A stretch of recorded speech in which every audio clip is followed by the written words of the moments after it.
रसखान। रसखान के जीवन के संबंध में सही सूचनाएं प्राप्त नहीं होती, परंतु इनके ग्रंथ प्रेम वाटिका 1610 शून्य में यह संकेत मिलता है कि ये दिल्ली के पठान राजवंश में उत्पन्न हुए थे और इनका रचना काल जहांगीर का राज्यकाल था। जब दिल्ली पर मुगलों का आधिपत्य हुआ और पठान वंश पराजित हुआ, तब ये दिल्ली से भाग खड़े हुए और ब्रजभूमि में आकर कृष्ण भक्ति में तल्लीन हो गए।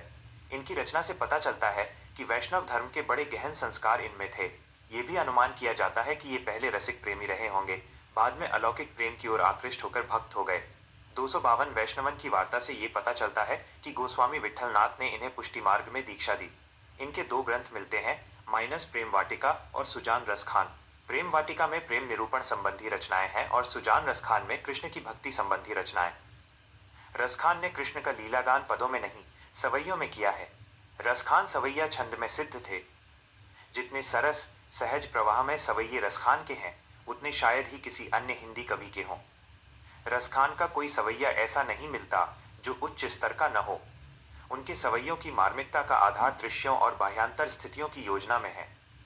वहीं रसखान के सवैयों के ध्वनि प्रवाह भी अपूर्व माधुरी में है। ब्रजभाषा का ऐसा सहज प्रवाह अन्यत्र दुर्लभ है। रसखान सूफियों का हृदय लेकर कृष्ण की लीला पर काव्य रचते हैं। उनमें उल्लास, मादकता और उत्कृष्टता तीनों का संयोग है। इनकी रचनाओं से मुग्ध होकर भारतेंदु हरिश्चंद्र ने कहा था, माइनस इन मुसलमान हरिजनन पे कोटिन हिंदुवारिये।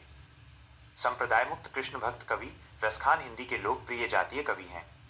यहाँ रसखान रचनावली से कुछ छंद संकलित हैं, माइनस दोहे, सोरठा और सवैया। दोहे और सोरठा में राधा कृष्ण के प्रेममय युगल रूप पर कवि के रसिक हृदय की रीझ व्यक्त होती है और सवैया में कृष्ण और उनके ब्रज पर अपना जीवन सर्वस्व न्योछावर कर देने की भावमयी विदग्धता मुखरित है। प्रेम अयनी श्री राधिका। प्रेम अयनी श्री राधिका, प्रेम बरन नंद नंद। अर्थ, श्री राधा जी प्रेम का खजाना अयनी है और श्री कृष्ण प्रेम के रंग बरन के स्वरूप हैं। प्रेम वाटिका के दो माली मालिन द्वंद्व। अर्थ, ये दोनों प्रेम रूपी वाटिका बगीचे के माली और मालिन के समान है जो इस प्रेम बगीचे को सींचते हैं। मोहन छवि रसखानी लखी अब दृग अपने नाही। अर्थ, कवि रसखान कहते हैं कि जब से मैंने कृष्ण की मनमोहक छवि देखी है, तब से मेरी आंखें दृग मेरी अपनी नहीं रहीं, अचेयावत धनुष से छूटे सर से जाहीं। अर्थ, मेरी आंखें कृष्ण की छवि की ओर वैसे ही खींची चली जाती हैं जैसे धनुष से छूटा हुआ बाण सीधे निशाने पर जाता है। मो मन मानिक ले गयो चितई चोर नंद नंद। अर्थ, नंद के पुत्र कृष्ण रूपी चितचोर ने मेरे मन रूपी रत्न माणिक को चुरा लिया है। अब बेमन मैं का करूं परी फेर के फंद। अर्थ, अब मैं बिना मन बेमन के क्या करूं, मैं तो प्रेम के सुंदर भंवर फंदे में फंस गया हूं। प्रीतम नंद किशोर जा दिन ते नैननी लग्यो। अर्थ, हे प्रिय कृष्ण, जिस दिन से आपसे मेरे नेत्र मिले हैं, मन पावन चितचोर पलक ओट नहीं करी सकूं। अर्थ, और तब से मेरा पावन मन आप में ही रम गया है और अब मैं एक पल के लिए भी अपनी पलकें आपसे हटा नहीं सकता। 2.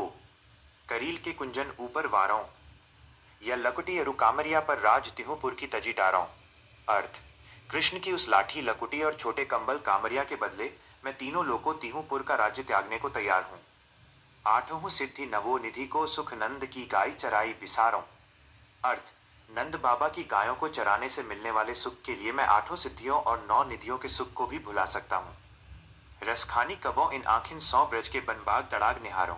अर्थ, रसखान कहते हैं कि मेरी बस यही इच्छा है कि कब मैं अपनी इन आंखों से ब्रज के वनों, बगीचों और तालाबों, तड़ाग को निहारता रहूं।